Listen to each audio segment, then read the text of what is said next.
Emmanuel, l'accord sur la compétitivité des usines sera validé chez Renault. 2 syndicats majoritaires, dont FO, ont dit oui. La CFDT doit se prononcer aujourd'hui.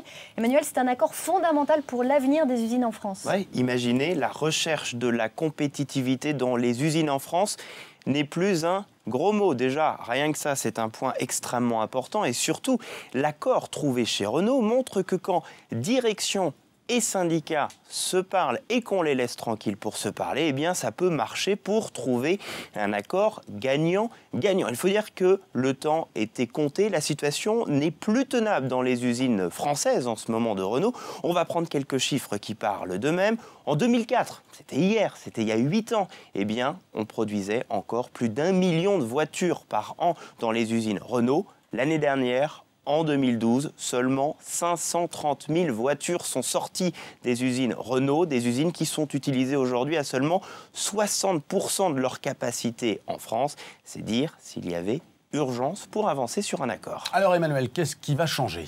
Alors il va changer beaucoup de choses du côté de Renault puisque les syndicats notamment ont accepté de grosses concessions pour les salariés. Il faut voir qu'il va y avoir par exemple plus de 8000 suppressions de postes d'ici à 2016. Alors il n'y a pas de licenciement chez Renault, ce sont des départs volontaires ou des départs un petit peu accélérés notamment en pré-retraite. Il faut voir qu'on va travailler plus aussi chez Renault. Tout le monde maintenant va travailler au moins 35 heures chez Renault et puis également, les syndicats ont accepté un gel des salaires sur l'année 2013. Ils ne sont pas les seuls à avoir fait des concessions. La direction, elle dit « D'accord, donc nous ne fermerons pas d'usines d'ici aux prochaines années. Et puis surtout, pour ne pas les fermer, nous allons augmenter la production dans les usines françaises. Renault veut faire passer la production à plus de 700 000 voitures d'ici à 2016. Cet accord global doit permettent notamment de réduire les coûts sur chaque voiture de 300 €. C'est capital, hein, ça peut être une réduction extrêmement importante qui peut permettre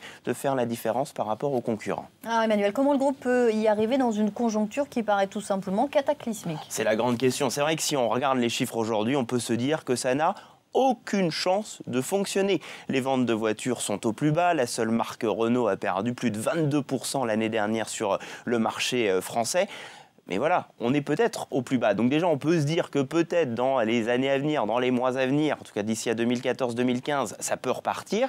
Et puis surtout, Renault ne compte pas seulement sur Renault pour faire repartir la machine, mais également sur Nissan, son allié. Une voiture Nissan pourrait être produite en France, mais également des partenariats avec Daimler, le fabricant notamment de Mercedes. Daimler pourrait également produire des voitures en France et c'est grâce à cela que Renault veut réussir à augmenter sa production dans ses usines. Mais il faut y aller tout de suite, parce que ça prend du temps de lancer de nouveaux modèles. Et pour le moment, au-delà de la conjoncture, l'autre problème de Renault, c'est bien le manque de temps.